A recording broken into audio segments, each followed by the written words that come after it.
You just landed. You have your suitcase in one hand and your boarding documents in the other. And somewhere between the taxi line and the cruise terminal doors, your entire vacation is already being decided. Most first-time cruisers think embarkation day is simple. You show up, you check in, you walk on board. It is not that simple, and the small mistakes people make in those first few hours can cost them an hour of standing in line, a few $100s they did not plan to spend, or a rocky start to a trip they saved all year for.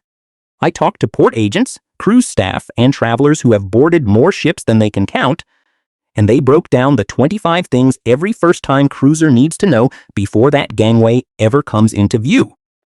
Number 25 changes how you spend your very first afternoon at sea. Before we get into it, if you are getting ready for your first cruise this year, follow Senior Cruise Secrets so you do not miss the tips that actually save money and stress on boarding day.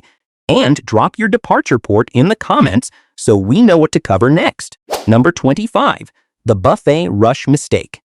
The moment most new cruisers step on board, they head straight for the buffet, and so does everyone else on the ship.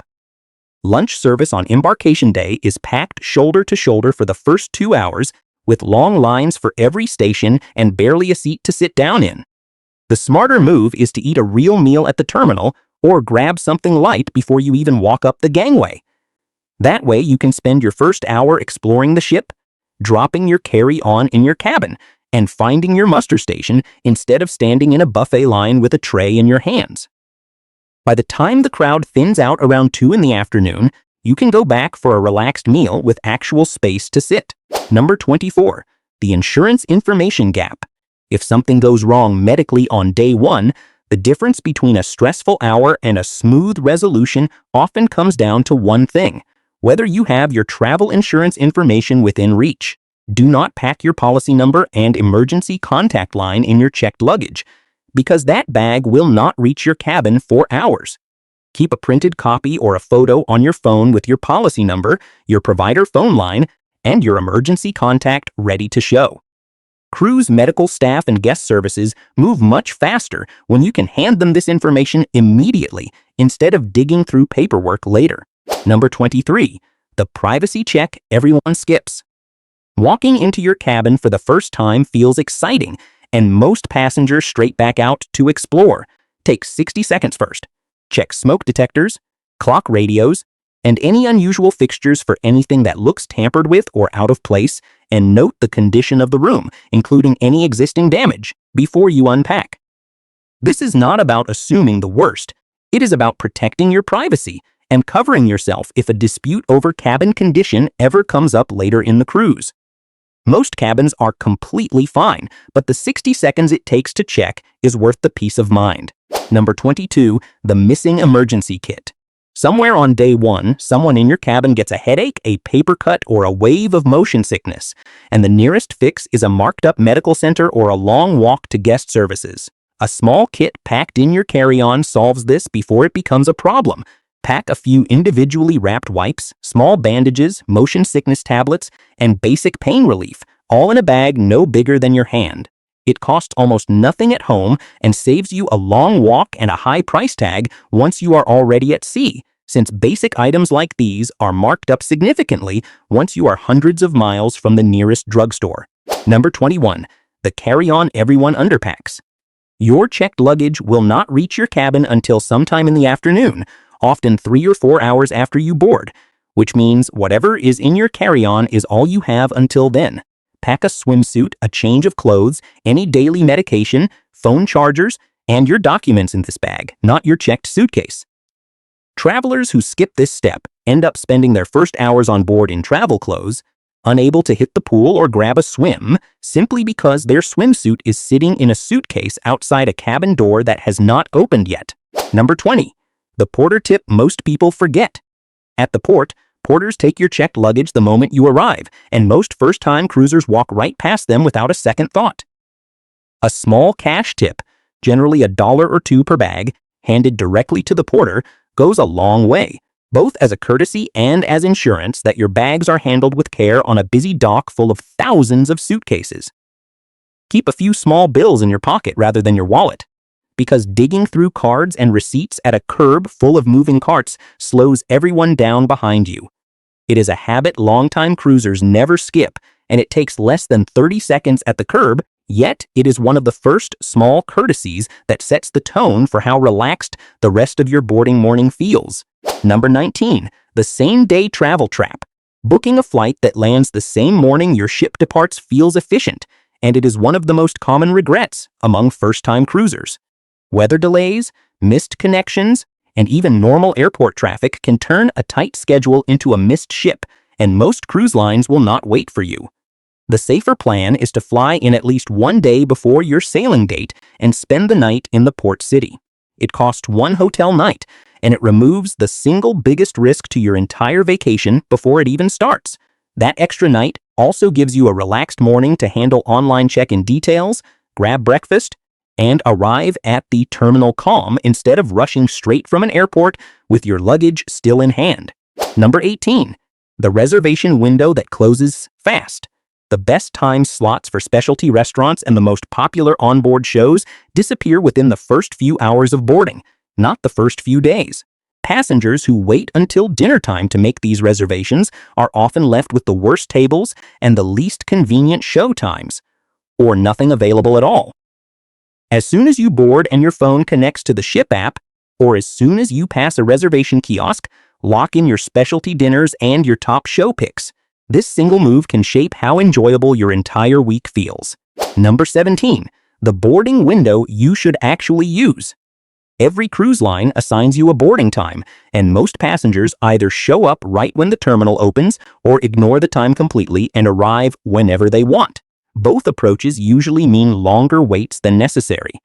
Arriving close to the middle of your assigned window rather than at the very start tends to mean shorter security lines, a calmer terminal, and a cabin that is more likely to already be ready for you. Rushing to be first often just means standing in a crowded room for an extra hour before doors even open, while travelers who arrived a little later walk in, drop their bags, and are already relaxing on the pool deck by the time the early arrivals finally make it on board. Number 16. The roaming charge nobody notices until the bill arrives. The instant your ship pulls away from the dock, your phone starts searching for a signal from towers on land, and if roaming is not disabled, that search can quietly rack up international charges throughout your entire cruise. The fix takes 10 seconds. Switch your phone to airplane mode the moment the ship departs, then turn on Wi-Fi only if you have purchased an onboard package. Passengers who skip this step have come home to phone bills running into the hundreds of dollars for data they never knowingly used. Number 15. The gratuity line you might be paying without knowing it. Almost every cruise line automatically adds a daily gratuity charge to your onboard account, generally covering your cabin steward and dining staff, and this charge appears whether you notice it or not. It is not a hidden fee, but plenty of first-time cruisers are surprised to see it on their final bill because nobody explained it at check-in. Understanding this charge in advance means no surprise at the end of the week, and it also means you know exactly what additional tipping, if any, you choose to add on top of it. Number 14. The power strip that gets confiscated. Bringing an extension cord or a power strip to charge multiple devices sounds practical, and it is one of the most common items confiscated at security. Almost every cruise line bans surge protectors and multi-outlet strips because of fire risk, even though the same devices are perfectly legal at home. What is allowed is a simple non-surge cruise-approved outlet splitter or a small USB charging hub with no surge protection built in. Checking your cruise line rules before you pack saves you from losing an item right at the security scanner on your way in. Number 13. The first person you should actually meet. Most passengers do not see their cabin steward until they stumble across them cleaning the hallway a day or two into the cruise. Seeking them out on your first afternoon, introducing yourself by name, and mentioning any small requests, an extra pillow, ice each afternoon, a preferred cleaning time, sets the tone for the rest of the week. Stewards remember the guests who treat them like people from day one, and that early conversation often means faster requests and a more personal level of service for the rest of your sailing. Number 12. The line you can avoid completely. Guest services becomes a crowded, slow-moving line at very predictable times, right after boarding, right before the safety drill, and again on the last night of the cruise. If you have a simple request, a question about your account, or a form to fill out, going at these peak windows can mean a 30 or 40-minute wait for something that takes 2 minutes to handle.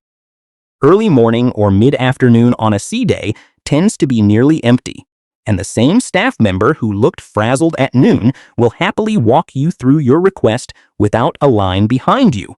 Even something as simple as adjusting your dining time or asking a billing question feels completely different when you are the only person standing at the counter instead of the 15th person in a roped-off line. Number 11. The cabin comfort setting you should check first. Many cabins run on a shared climate system, and if your room feels too warm or too cold the moment you walk in, waiting until bedtime to deal with it only means a rough first night of sleep. Test the thermostat as soon as you drop off your carry-on, and if it does not respond the way you expect, mention it to your steward or guest services right away rather than assuming it will fix itself. Getting ahead of this on day 1 means you are sleeping comfortably from night 1 instead of fighting with a dial for days. Number 10. The drink rule most passengers get wrong. Nearly every major cruise line allows each adult to bring on a small amount of their own beverages, typically 1 bottle of wine or champagne and a limited quantity of non-alcoholic drinks like soda or bottled water, but the exact limits vary by cruise line and change from year to year. Passengers who assume the rules from their last cruise still apply sometimes get items confiscated at the security scanner. A quick check of your specific cruise line policy before you pack means you walk through security with exactly what you are allowed, no surprises and no confiscated bottles at the gangway. It is a small check that takes 2 minutes on the cruise line website, and it saves you the awkward moment of watching a security officer set your favorite bottle aside while a line forms behind you. Number 9. The card that replaces your wallet. Within the first hour on board, your cruise card becomes your room key, your onboard identification, and your payment method for the entire week, all at once. Cash rarely gets used anywhere on the ship once you are sailing, so the sooner you get comfortable using this card for everything from the pool bar to the gift shop, the smoother your week goes. Keep it on a lanyard or in a cabin pocket you will remember, because misplacing it means a trip to guest services and a temporary card until the original turns up. Number 8. The dining option most people forget exists. New cruisers often assume the buffet is the only easy option and skip the main dining room entirely for the first few days, missing out on a sit-down meal with table service included in the fare. The main dining room offers full breakfast, lunch, and dinner service most days, with a real menu and a server bringing food to your table, all at no extra charge. Checking the daily schedule for dining room hours on your first day means you have a relaxed, unhurried meal option, waiting anytime the buffet crowd feels like too much. Many first-time cruisers do not realize this option even exists on embarkation day itself, and end up standing with a tray in a crowded buffet line when a quiet table with a server was available the entire time. Number 7. The bag tag habit that saves a headache. Thousands of suitcases move through a cruise terminal on embarkation day, many of them similar colors and similar shapes, and bags without clear identification sometimes end up outside the wrong cabin door. A bright luggage tag with your name and cabin number, paired with a small tracking device tucked inside, means you always know where your bag is and porters can deliver it to the right door without confusion. It takes 2 minutes at home before you leave, and it removes one of the most common sources of embarkation day stress. Number 6. The app you should download before you leave home. Nearly every major cruise line now runs its onboard experience through a dedicated phone app, covering everything from dining reservations to daily schedules to your onboard account balance. Downloading and setting up this app before you arrive at the port, while you still have full cell service, means you are not fumbling to create an account and log in once you are already on weak terminal Wi-Fi. Passengers who wait until boarding day to download it often lose their first hour just trying to get the app working, fighting weak terminal Wi-Fi while everyone around them is already checking dining times and daily schedules on a screen that already works.